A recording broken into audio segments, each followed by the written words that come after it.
안녕하십니까, 레필입니다. 4월 1일 두산에너빌리티 보도록 하겠습니다. 증시 먼저 보겠습니다. 코스피 0.97% 상승했고요. 코스닥은 0.35% 하락을 했습니다. 코스피 같은 경우는 외국인 투자자가 6,800억 정도 매수를 하면서 최근에 이제 외국인 투자자에 대한 매수세가 많이 줄었었는데요. 금요일에 또 3월 31일 1분기가 끝나는 날에 네, 이렇게 코스피를 많이 매수를 하면서 상승 견인을 했습니다. 그래서 2476포인트로 마무리를 했고요.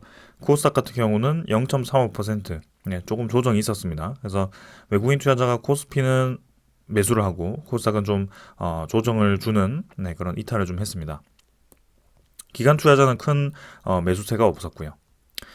자, 계속해서 보면 차트가 이제 N자로 확실히 꺾였습니다. 그래서 저점을 한번 찍고 코스피가 좀 빠르게 반등을 하는 모습이고요. 코스피가 지금 계속 박스피죠. 네, 갇혀 있는 모습인데 다시 한번 2,500선을 네, 찍으러 가고 있습니다. 그래서 이 상단 테스트를 한번 더 하게 될 텐데요. 이전에는 이제 좋은 분위기가 형성이 되었다가 이때 이제 뱅크런 사태입니다. 그래서 은행 파산에 대한 그런 위험도 그죠?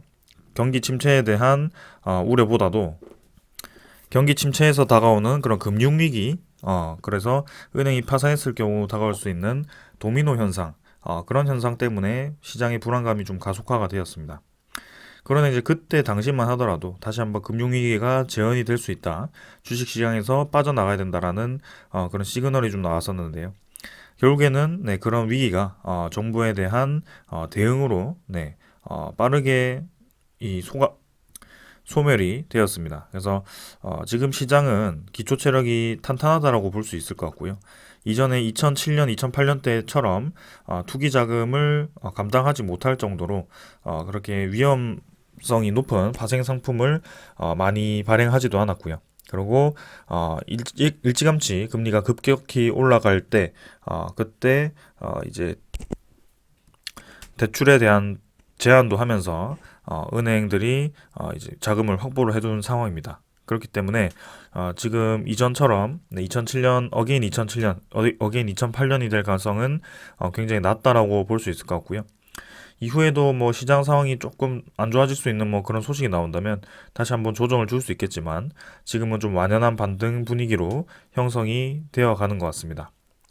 자, 그래서 지금 이제 코스피 코스닥을 떠나서 해외 증시도 어제 급등을 했습니다. 나스닥이 1.7% 올라가면서 12,200포인트까지 상승했고요. 다우 산업도 1.2% 반등을 하면서 계속 상승세를 이어갔습니다. 자, 그래서 다우도 이제 꺾이다가 다시 회복을 하고 있고요. 나스닥도 다시 한번 전 고점 부근으로 형성이 되었습니다. 그래서 빠르게 이제 증시 전체가 글로벌 증시가 반등을 하는 방향으로 진행이 되어 가고 있고요. 어제 급등했던 이유는 근원 소비자 물가 지표와 근원 소비자 물가 지표가 아니라 개인 소비 지출 PCE 지표와 그 다음에 근원 PC 가격 지수가 발표가 되었는데요. 어제 이제 시장의 예상보다 그 수치가 이제 낮게 나오면서 결국에는 인플레이션이 잡히고 있다라는 신호가 다시 한번 나왔습니다. 그래서 이제 인플레가 점점 줄어들고 있고요. 이제는 인플레이션이 떨어졌기 때문에 더 이상 금리 인상을 할 가능성이 없죠. 그래서 시장의 예상치를 보면은 7월 26일에 열릴 수 있는 그런 FOMC에서 금리를 이제 동결할 가능성이 50% 이상으로 집계가 되었고요. 그다음에 12월 올해 12월 연말에 열리는 FOMC에서는 오히려 지금보다 금리가 인하될 가능성이 크다라고 시장에서는 예상을 하고 있습니다. 네, 그래서 우리는 실제로 이제 금리가 올라간다라고 생각을 하고 있죠, 지금. 네, 실제로 올라가고 있고요. 근데 이미 시장은 앞으로 1년 뒤 정도의 그런 금리가 어떻게 될지를 보고 그 반영을 지금을 하고 있습니다. 그래서 금리가 떨어진다라는 말은 시장에 유동성 자금이 풀린다라는 말이고요.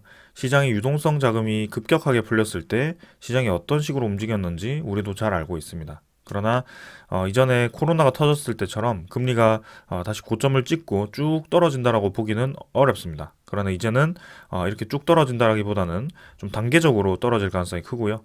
이런 식으로 계단식으로 좀 장기적으로 정상화되는 금리까지 진행이 될 가능성이 큽니다. 네, 그래서 점점 이제 시장은 완연하게 반등 추세로 진입을 할 가능성이 크고요. 앞으로 계속 네, 코스피와 그런 글로벌 증시들은 반등하는 방향으로 진행이 될 가능성이 크다라고 말씀을 좀 드리겠습니다. 지금에 와서의 이제 추가적인 글로벌 악재가 터지지 않는 이상은 완연한 반등 추세를 이어갈 것으로 네, 예상이 됩니다. 미국의 그런 뭐 원달러도 지금 좀 반등을 해서 11원 정도 올라서 1310원 정도로 반등을 좀 했습니다. 그러나 1300원 라인에서 계속 유지를 하고 있습니다. 크게 많이 올라가지도 않고요. 많이 내려가지도 않고요. 그 가격대에서 유지를 하고 있습니다. 그래서 이제는 증시 자체가 반등을 하는 방향으로 갔을 때는 이런 미국 원달러도 결국엔 떨어지는 방향으로 진행될 가능성이 크고요. 1200원대로 진입할 가능성이 상당히 높다. 네, 그래서 그게 뭐 다음 주 당장 이제 내려야 된다라는 말씀을 드리는 것이 아니고 장기적인 추세로 보았을 때는 이전에 환율 급등 이후에 내려갔던 그 추세를 비슷하게 따라갈 가능성이 크다라는 것을 말씀드리고 있는 것입니다. 그래서 항상 그래왔습니다. 환율은 사이클을 타고 오르락내리락을 반복했었고요. 지금도 마찬가지 피크점을 찍고 이제 내려가는 분위기가 형성이 되고 있기 때문에 그렇게 진행이 되고 있습니다. 그리고 여러분들이 보시기에 이 환율이 평균 가격대가 상당히 이제 잘 형성이 되어 있습니다. 저점도 확실하게 찝어주고 있고요. 고점은 이제 이렇게 금융위기 때나 아니면 코로나 사태에 의한 금리에 대한 급격한 상승이라든지 그런 큰 이벤트가 아니고서야는 이전 10년 동안은 아주 적절한 환율을 유지를 하고 있었습니다. 그 와중에도 오르락내리락을 하는 상황이 있었는데요. 결국에는 이 환율을 방어를 한다라는 뜻이죠. 네. 그 이상 올라갔을 때 경기가 미치는 영향, 그 이상 내려갔을 때 경기가 미치는 영향이 있기 때문에 그런 정부 차원에서 미국의 뭐 은행이라든지 아니면 미국의 정부라든지 아니면 우리나라의 은행이라든지 정부라든지 그런 차원에서 움직이기 때문에 이렇게 환율이 박스권 안에 갇혀 있는 겁니다. 그래서 환율이 급변한다라는 것은 그 돈의 가치가 급변하면서 거기에 이제 연관된 그런 기업들이라든지 그런 소비재들이 엄청나게 이제 혼란을 줄 수 있습니다. 그래서 말 그대로 이제 시장이 혼란을 가져올 수 있는 상황이기 때문에 환율 자체는 크게 변하지 않고 적절하게 유지하는 것이 중요합니다.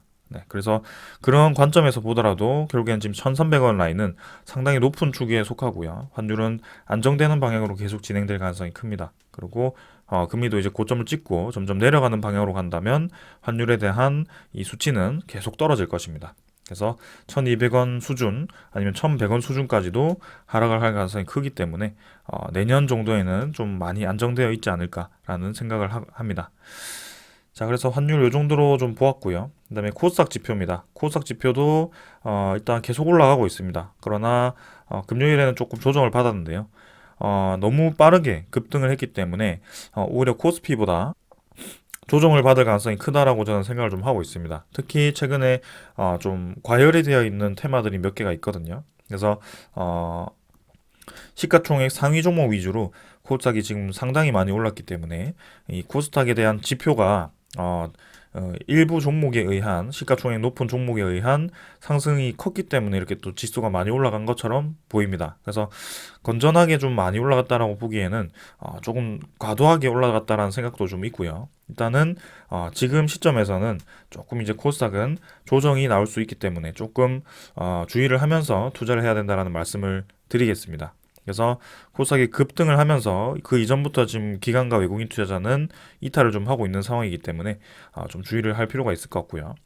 반대로 이제 코스피 지표는 네, 그런 우량주, 실적주 위주로의 종목들이 많이 모여 있습니다. 그래서 코스닥 지표와 좀 이 수급과 반대죠. 오히려 기관 투자자와 외국인 투자자는 최근에 매수를 하고 있는 상황이고 개인 투자자는 빠져나가고 있는 그런 상황입니다. 그래서 오히려 저점을 찍었던 그런 코스피의 실적주 위주로의 상승이 나올 수 있기 때문에 그런 것들도 한번 주목을 해볼 필요가 있겠습니다. 자, 그리고 이제 그동안 매수가 없었던 외국인 투자자가 또 이제 분기 마지막 날에 이렇게 7천억 정도를 매수를 하면서 또 좋은 흐름이 다음 주에도 이어질지 한번 살펴보도록 하겠습니다. 자, 그 다음 이제 미국의 10년물 한번 살펴보겠습니다. 자, 국채금리는 3.47%입니다. 전날보다 좀 하락을 했고요. 지금 3.4% 정도 유지를 하면서 결국에는 국채금리도 완연하게 내려가는 분위기가 형성이 되고 있습니다. 네, 그래서 4% 가까이 한번 찍고 다시 내려왔는데요. 결국에는 그런 인플레이션이 잡히고 환율이 떨어지는 방향으로 진행이 된다면 이 국채 금리도 안정화되는 방향으로 진행될 가능성이 큽니다. 그래서 코로나가 터지고 국채 금리가 좀 과도하게 올라갔고요. 네, 그런 상황 때문에 지금 3점 중반대를 지금 유지를 하고 있는데 결국에는 이 국채 금리도 좀 정상화되는 방향으로 진행이 될 가능성이 큽니다. 그래서 코로나 이전에는 국채 금리가 떨어지는 방향으로 진행이 되었기 때문에 국채 금리가 떨어진다는 것은 국채에 대한 가격이 높아진다는 것이고요. 장기적으로 봤을 때 미국의 국채 가격은 계속 올라왔다. 그리고 국채 금리 가격은 떨어져 왔다라고 볼 수가 있습니다. 자, 그래서 이 정도로 좀 지표를 좀 보았고요. 선물 지표는 이제 토요일이기 때문에 더 보지 않고 다음 주 시장을 한번 기다려 보도록 하겠습니다. 분위기 자체는 괜찮습니다. 이제는 그런 큰 악재가 보이지 않고 있고요. 다음 주 시장은 좀 완연하게 지금 따뜻한 날씨처럼 반등을 해주었으면 좋겠습니다. 자, 증시 이 정도로 보고 종목으로 넘어가겠습니다. 두산에너빌리티 보겠습니다. 650원 상승해서 3.98% 상승했고요. 17,000원 네, 마무리했습니다. 오늘은 이제 코스피가 1% 정도 반등을 했는데 두산에너빌리티는 조금 더 힘을 주어서 17,000원 정도로 반등을 하였고요. 시간의 거래는 크게 많지는 않았습니다. 네, 평소와 유사한 수준이었고요. 50원 정도 하락을 해서 마무리했지만 크게 뭐 변동이 없었기 때문에 넘어가도록 하겠습니다.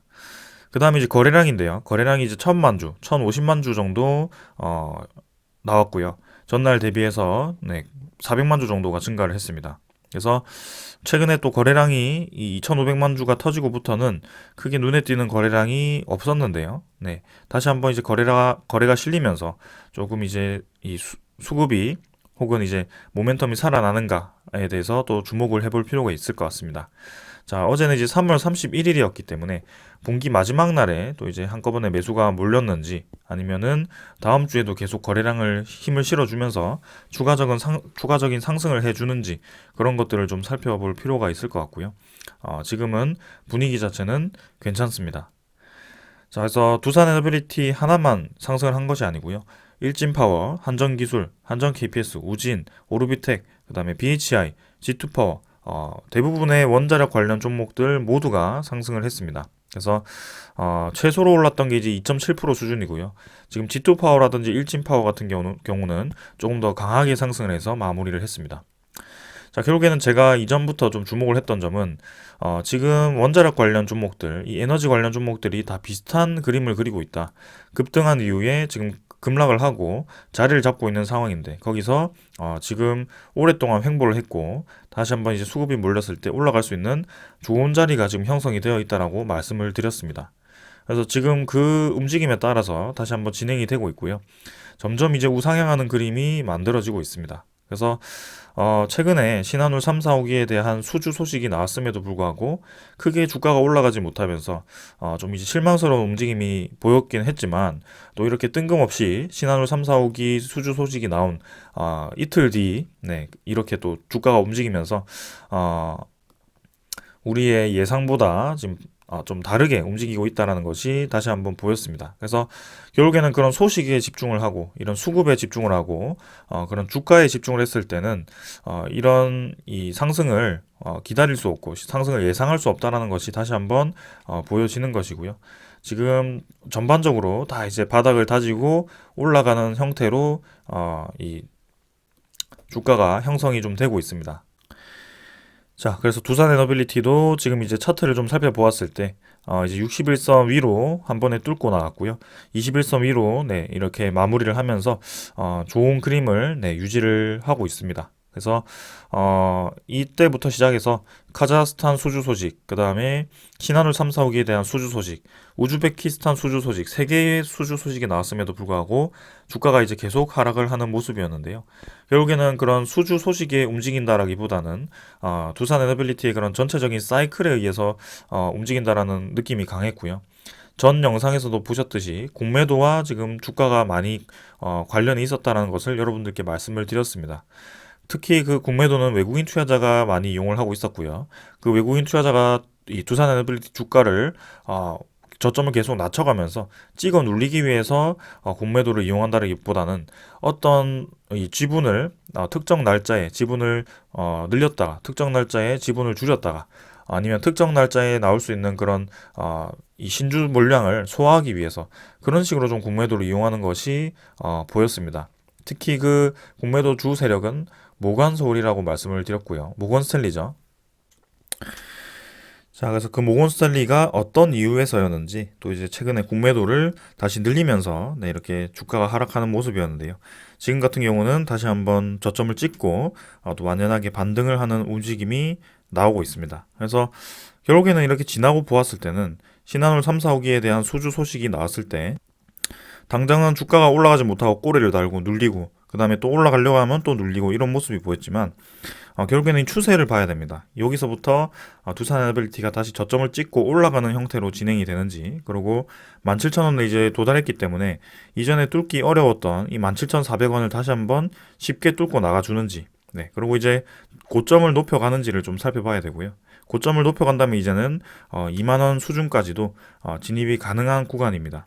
그래서 거래량이 힘이 실려주고, 그죠? 이전처럼 이렇게 많은 거래량이 힘이 실어주고, 빠르게 이제 상승을 한다면, 저는 이전 이 블록딜 이전에 한참 상승을 하던 24,000원 이상까지도 빠르게 올라갈 수 있다라고 저는 생각을 하거든요. 그래서 최근에 약간 트렌드가 관심이 쏠린 테마가 좀 급등을 하는 움직임이 많이 보였습니다. 지금 이제 우리가 주목하는 에너지 테마가 움직인 지 꽤 오래 되었고요. 최근에는 이제 2차 전지를 시작으로 해서 갑자기 이제 300조 투자를 한다는 반도체 종목들, 그 다음에 디스플레이도 이제 투자를 확대한다라고 해서 디스플레이 종목들, 네, 그런 종목들이 하나둘씩 움직이기 시작합니다. 거기서 이제 다시 한번 지금 이제 에너지 테마가 이 금요일에 관심을 좀 받았고요. 여기서 이제 다음 주에 계속 이 흐름을 이어가는지 우리가 살펴볼 필요가 있겠습니다. 그래서 여기서 상승을 이어가지 못하고 다시 한번 눌러지면서 또 이런 쌍바닥 형태를 또 그릴 수도 있습니다. 네, 그러나 그때그때마다 또 이제 올라갔던 거 내린다라고 막 상심하기보다는 그 쌍바닥을 다지는 그 자리를 찍고 다시 한번 올라가는 것을 또 생각할 수 있거든요. 그래서 좀 단조롭게 이 패턴을 살펴보시는 것이 저는 좋을 거라고 보고 있습니다. 결국에는 이렇게 땡겨서 일봉을 보고 네, 하락하는 거에 집중을 하는 것보다는 이런 퐁당퐁당식의 이 두산 에너빌리티의 이 횡보 흐름을 좀 이해를 하시는 것이 좋을 것 같고요. 그리고 월봉이 이제 점점 수렴을 하면서 거래량이 이제 실렸을 때 다시 한번 올라갈 수 있는 그런 분위기가 형성이 되었구나라는 것을 좀 이해를 하시면 좋을 것 같습니다. 그래서 이전에 뭐 자꾸 2년을 가지고 좀 얘기를 하시는 분들이 많은데요. 사실상 그 2년은 코스피가 하락을 하는 움직임이었습니다. 그러나 지금 단계에서는 코스피가 하락보다는 이제 상승을 하는 방향으로 진행될 가능성이 크다라고 제가 이제 종목 리뷰 전에 매일매일 이렇게 앞에서 설명을 드리고 있습니다. 그래서 그 2년을 따지고 보면 결국에는 이 시기였습니다. 네. 코스피가 이렇게 뚝 떨어지는 시기에서 어떤 우량주가 네, 그 주가를 유지하면서 이 2년을 진행해 왔을지 저는 생각을 할 수가 없습니다. 그리고 그런 종목을 찾을 수도 없습니다. 네. 대부분의 그 코스피 상위 종목, 코스피 100에 있는 종목들은 최근 2년 동안 주가가 하락할 수밖에 없는 상황이었고요. 고점 대비해서 40%, 최소 40%는 하락했던 그런 경험이 있을 겁니다. 네, 그렇기 때문에 자꾸 이제 2년 전을 언급하시면서 이 주가의 두산 에너빌리티가 좋지 않은 종목이다라고 좀 강조하시는 분들이 있는 것 같은데요.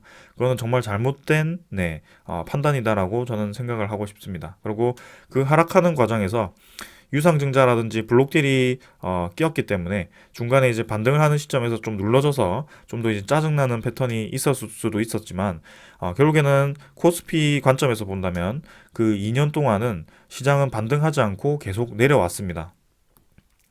지표로 본다면 3,300포인트에서부터 2,100포인트까지 떨어졌다가 지금 2,400포인트까지 회복을 한 겁니다. 그래서 두산 에너빌리티 주가 입장에서 본다면 결국엔 최고점이 이제 3만 원이었죠. 근데 이때도 이제 2차 전지처럼 이 두산 에너빌리티가 상당히 이제 강하게 올라갈 때였습니다.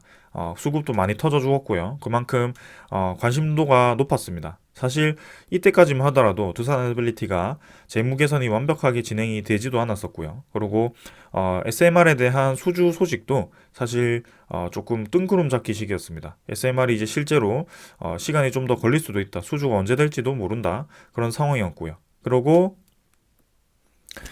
두산 인프라코어 같은 그런 알짜 기업을 이제 매각하는 그런 시기였습니다.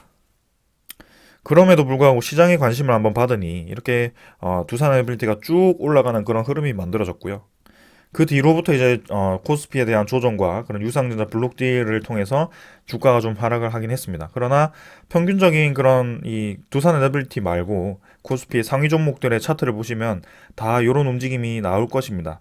그렇기 때문에 꼭 두산 에너빌리티가 좋지 않은 종목이어서 이렇게 하락했다라고 보기보다는 지금 이제 재무 개선이 진행이 되었고 거기서부터 이제 저점을 찍고 증시 반등과 함께 같이 이제 서서히 추세 전환을 하고 있구나라고 이해를 하시는 것이 맞다라고 계속 말씀을 드리겠습니다. 자, 그래서 자, 두산 에너빌리티 지금 일봉 좋은 흐름이 나왔지만 17,000원을 지금 도달했다. 뭐 17,400원을 넘어야 된다. 제가 뭐 이렇게 말씀을 드리고 있지만 결국에는 거기에 중점적으로 우리가 포인트를 두고 지켜볼 사항이 아닙니다.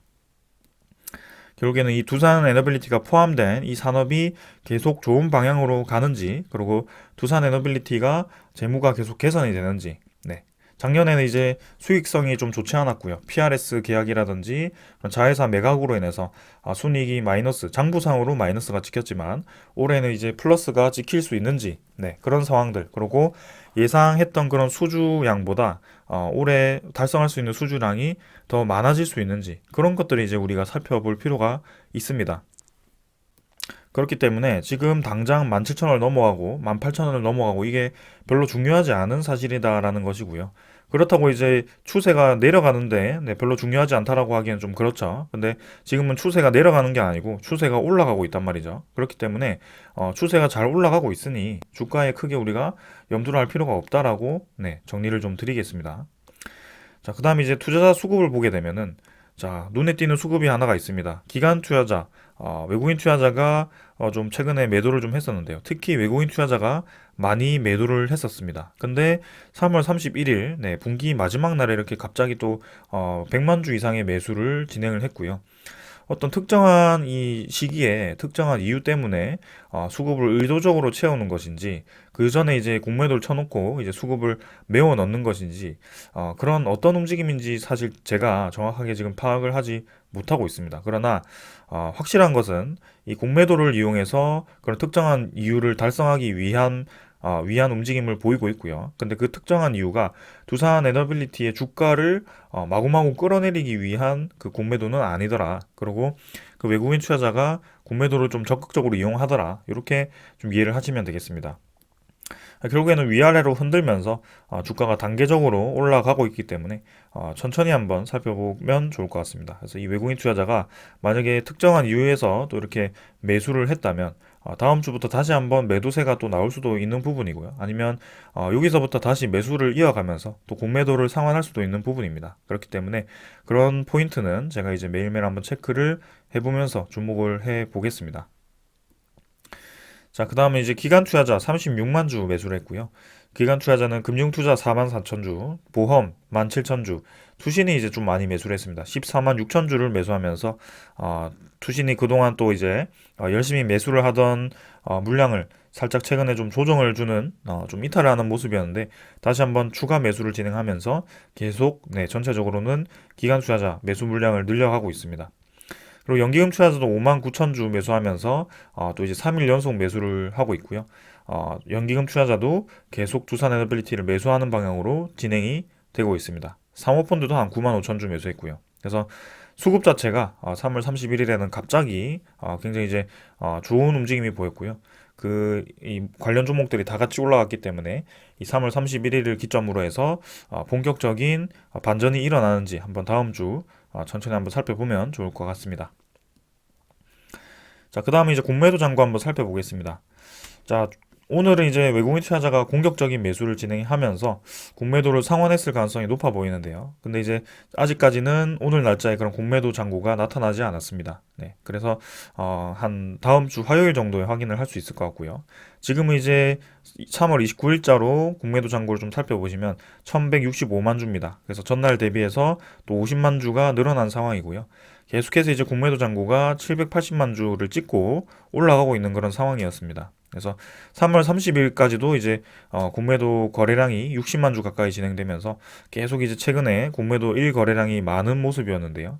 3월 31일자 어제자는 전체 거래량이 1000만 주 이상 터졌음에도 불구하고 1 공매도 거래량이 13만 주밖에 되지 않았습니다. 그래서 평소 대비해서 공매도 거래량 그리고 공매도 비중이 상당히 낮았던 날이었고요.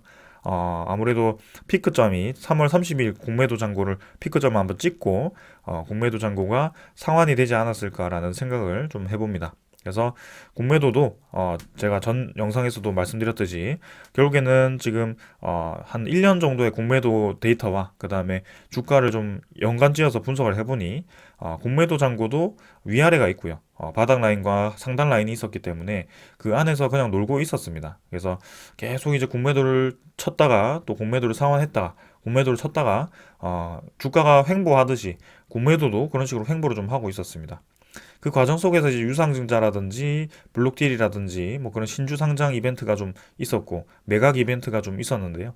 그 이유 때문에 이제 좀 더 이 공매도 활발하게 움직이는 걸 수도 있을 것 같고요.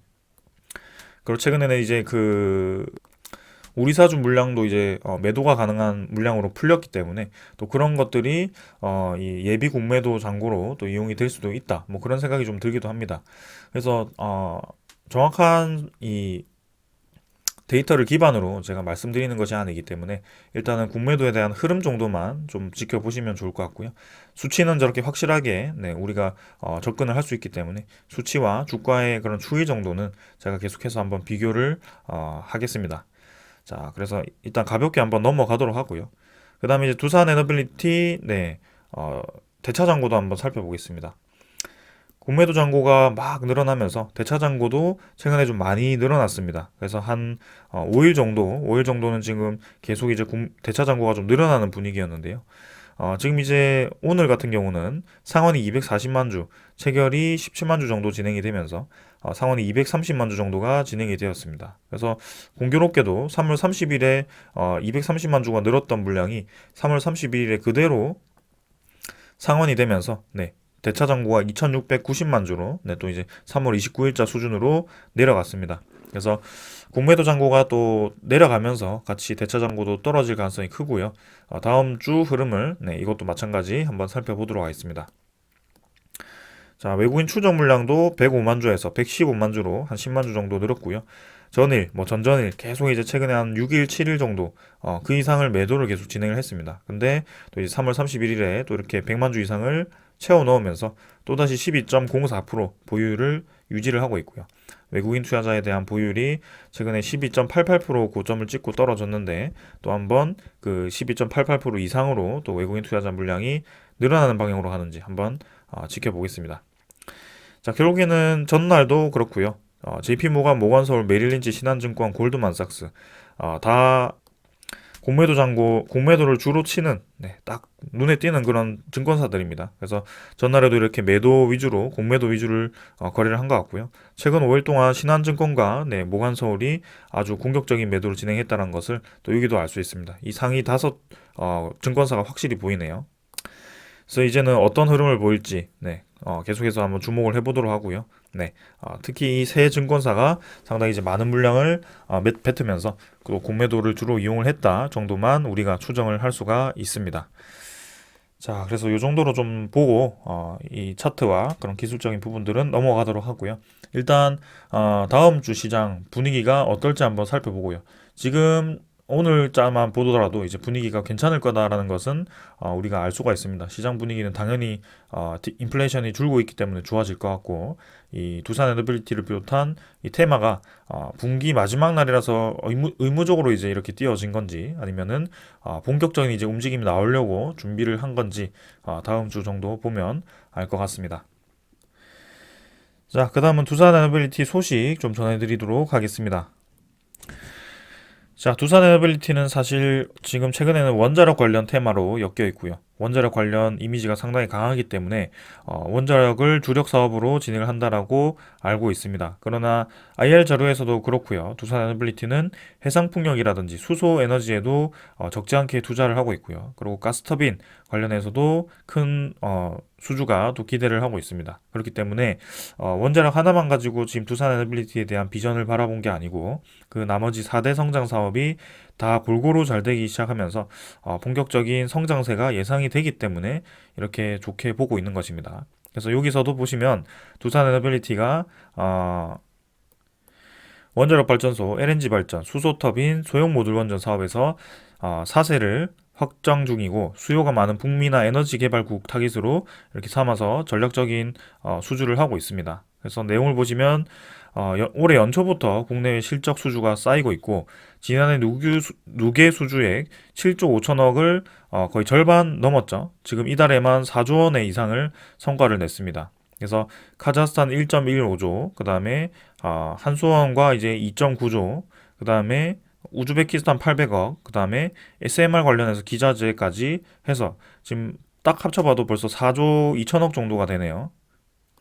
4조 2천억 이상을 지금 수주를 한 겁니다. 1분기 만에.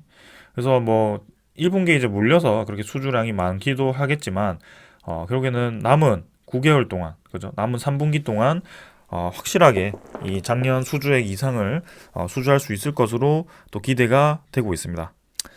자, 그래서 업계에서는 하반기 예상 수주분까지 반영을 하면 두산 에너빌리티가 올해 8조 8천억 원의 수주 성과를 쌓을 것으로 보고 있다라고 하고요. IR 자료의 예상치보다 2천억 정도 높은 수준이다라고 말씀을 드리겠습니다. 그래서 그만큼 지금 두산 에너빌리티에 대한 전망이 좋다라는 것이고요. 어떤 분들은 수주를 했는데 원자력 발전 같은 경우는 공사 기간이 굉장히 길고 10년 뒤에 이제 완공이 되기 때문에 매출 인식도 상당히 느릴 것이다라고 생각을 하시는 분들이 계십니다. 근데 이제 수주를 한 것이 중요하지 사실 매출에 반영이 된다는 것은 크게 중요하지 않거든요. 뭐 수주를 하고 두산 에너빌리티가 기업 상황이 좋지 않아서 수주분에 대해서 진행을 하지 못해서 매출액이 급격히 떨어진다라는 것은 문제가 될 수 있겠지만 지금은 그런 상황이 아니잖아요. 매출액도 많이 늘어나고 있는 상황이고 신규 수주를 한 것 자체가 앞으로의 일감이 계속 쌓이고 있다라는 것인데요. 거기에 대해서 부정적으로 돌려서 이 반대로 180도 반대로 해석을 하시는 분들은 저는 의도적으로 좀 두산 에너빌리티를 좋지 않게 얘기하기 위해서 그렇게 말씀을 하고 있다라고 좀 생각을 할 수밖에 없습니다. 네. 당연히 수주하면 좋죠. 네. 그래서 단순히 주가가 내려갔기 때문에 그렇게 계속 안 좋은 포인트를 찾으려고 노력하시는 분들이 꽤 있는 것 같은데요. 그 안 좋은 포인트에 집중하기보다는 주가가 내려갔더라도 결국에는 이런 좋은 소식들 때문에 결국에는 올라간다에 자꾸 그렇게 생각을 하시라고 말씀을 드리고 있는데 그게 쉽사리 좀 이제 그렇게 전환이 되지 않는 것 같습니다. 생각의 전환이. 일단 대부분의 구독자분들은 지금 차근차근 잘 가고 있기 때문에 결국에는 좋은 날이 올 거라고 생각을 하고 있고요. 이번에는 이제 4월 1일이죠. 4월 달에는 또 이제 그런 웨스팅하우스와의 소송 관계, 그 다음에 다음 달인지 뭐 이번 달 말인지 이제 우리나라와 미국과의 또 그런 정상회담이 예정되어 있기 때문에 거기서 또 이제 원전 협력이 어떤 식으로 다루어지는지 그리고 7월 달로 갔을 때는 폴란드 원전에 대한 그런 구체적인 소식이 들려올지 그런 것들을 주목을 해 보면 좋을 것 같습니다. 그리고 그렇게 이제 원자력 소식 이외에도 지금 이제 신시장 개척, 네, 이렇게 수소 산업도 주목을 하고 있습니다. 그래서 두산 퓨얼셀도 이제 트라이젠을 이용한 수소 연료 전지, 특히 우리나라의 그 지금 수소법이 통과가 되면서 수소 경제에 대한 그런 수소 산업을 전반적으로 활성화시키기 위한 정책들이 하나둘씩 펼쳐지고 있습니다. 그래서 최근에는 2차 전지 관련해서 몰두가 되어 있지만 시장의 관심도가 몰두가 되어 있지만 결국에는 2차 전지도 조용할 때가 있었던 것처럼 지금 수소 시장이 정책적으로 지원을 받고 있고 서서히 그 앞으로의 수소 경제 활성화를 위한 준비 단계를 하나둘씩 진행을 하고 있다는 말입니다. 그래서 이제 제가 수소 산업에 대해서 한번 정리를 드린 적이 있는데요.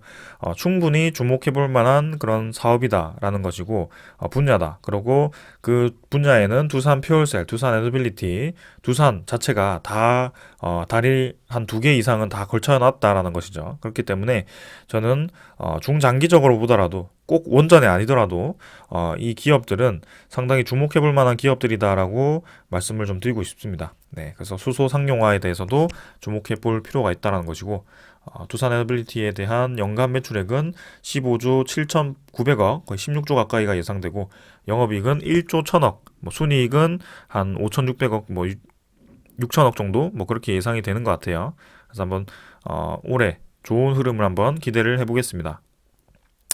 그 다음은 이제 두산 에너빌리티를 포함한 그 이제 청정 에너지 열쇠, 수소 발전에 대해서 지금 이제 대표 기업으로 이렇게 세미나에 또 참석하기도 하고요. 지금 이제 정부의 청정 수소 발전 분야별 연구개발 추진 방향과 정책을 이제 발표를 하게 되는데, 거기서 이제 뭐 미래 전망이라든지 국산화 현황 이런 것들을 정리를 한다라고 합니다. 그래서 두산 에너빌리티와 그 다음에 포스코 대표 기업이죠. 그래서 그렇게 수소 터빈에 대한 그런 혼소 발전이라든지 수소 생산 관련해서 두산 에너빌리티가 책임을 지고 있기 때문에 거기에 대해서도 한번 주목을 해볼 필요가 있다라는 것을 또 이렇게 가볍게 말씀을 드립니다. 자, 그 다음에는 이제 한수원과 또 이제 이렇게 불가리아가 협상을 진행하다가 이제 불가리아 원전 사업이었죠. 거기서 이제 한수원이 좀 빠졌는데요.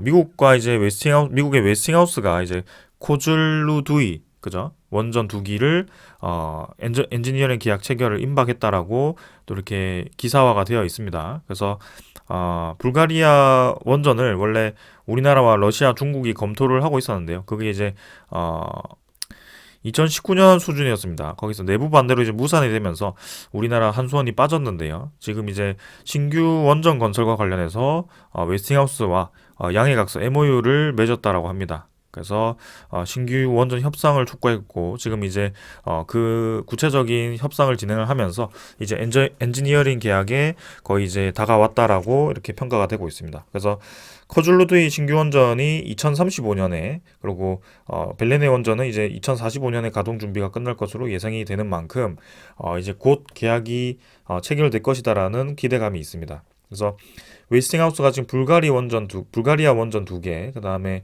저기 폴란드 원전 6기, 또 이제 여러 곳에서 또 이제 웨스팅하우스가 최근에 계속 수주 소식을 보내고 있습니다. 그렇기 때문에 웨스팅하우스 입장에서는 동시다발적인 그런 원전 건설을 진행을 해야 되는 상황인데요. 분명히 이제 제조력에 한계가 있는 웨스팅하우스 입장에서는 다른 뭐 협력 기관이 있다고 하더라도 이 많은 원전에 대한 건설을 한꺼번에 진행하기는 굉장히 어렵다라고 봅니다. 그리고 두산 에너빌리티만으로도 지금 1년에 생산할 수 있는 원자로가 7기밖에 되지 않기 때문에 풀 캐파가 7기입니다. 그래서 7기가 아니죠. 5기인가요? 5기, 4기인가 5기인가 그랬던 것 같습니다. 사업 보고서에 보면은 생산 실적이 나와 있는데 아마 5기였던 것 같습니다. 그래서 그렇기 때문에 우리나라의 그런 대표 기업도 1년에 5기밖에 생산을 하지 못하는데 저렇게 이제 동시다발적인 원전 수주가 계속 쌓였을 경우에는 미국 웨스팅하우스가 그 원자로라든지 그런 건설 자체를 감당하기가 상당히 어려울 거라고 보고 있습니다. 그렇다고 러시아와 뭐 그런 중국과 손을 잡을 수도 없는 것이고요. 그럼 이제 남은 건 프랑스와 우리나라인데요. 결국에는 미국 웨스팅하우스와 우리나라가 협력을 준비를 해왔고 한미 공동 원전 협력에 대해서도 준비를 해왔기 때문에 미국과 프랑스만 꼭 이제 우리나라를 버리고 이 국가가 협력을 한다라고 보기도 상당히 어렵습니다. 그래서 결국에는 저는 웨스팅하우스가 우리를 견제하기 위해서 소송을 걸었지만 그 소송도 해결되는 방향으로 진행될 수밖에 없다라고 생각을 하고 있고요. 추후에 우리나라와 이 웨스팅하우스가 각각 소주한 것에 대해서 그 원자로를 이 여러 많은 프로젝트를 수행하기 위해서 분명히 협력을 할 것이라고 기대를 하고 있습니다. 그리고 초기 자금이 상당히 많이 들어가기 때문에 정부 지원금도 필요하고요. 특히 우리나라는 UAE의 국부펀드 투자금을 약속받았기 때문에 그 UAE로부터 오는 그런 투자금을 또 한번 기대를 해볼 수 있습니다. 그래서 미국의 웨스팅하우스가 기술을 지원해주고 우리나라가 제조력을 지원해주고 그 다음에 UAE 같은 경우는 국부 펀드를 이용하든지 아니면 그런 지원 자금을 투자를 하면서 그렇게 3국이 협력할 수 있는 그림도 그려졌기 때문에 저는 괜찮게 보고 있습니다. 자, 그래서 추후에 계속 나올 수 있는 소식들은 좋은 방향으로 나올 수밖에 없다라고 생각을 하고 있고요.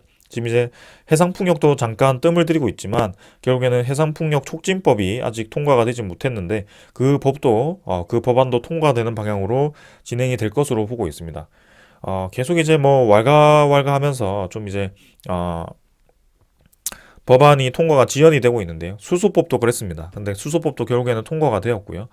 그렇게 이제 점점 이제 부안을 해 나가면서 통과가 될 것이라고 보고 있고요. 해상풍력 시장이 활성화가 되었을 때는 두산 에너빌리티와 지멘스 가메사 뭐 그런 큰 기업들이 또 협력을 구축을 했고요. 특히 기자재 관련해서 두산 에너빌리티가 공급 약속을 했기 때문에 지멘스 가메사가 우리나라 국내 해상풍력에 또 침투를 할 때 두산 에너빌리티가 또 큰 역할을 해줄 가능성이 큽니다. 네.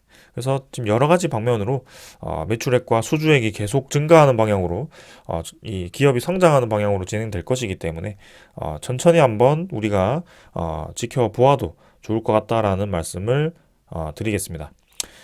자, 그래서 주가가 우리가 이렇게 좋은 상황만큼 좀 빠르게 2차 전지처럼 좀 시원하게 올라와 주면 좋겠지만 아직까지는 그런 움직임은 보이진 않고 있습니다. 그러나 이전에 두산 에너빌리티도 그리고 이 원자력 관련 종목, 에너지 관련 종목들도 한번 관심을 받았을 때 크게 움직임이 있었던 테마였습니다. 그래서 영원히 올라가지 못한다는 것은 아니, 그렇게 될 수가 없습니다.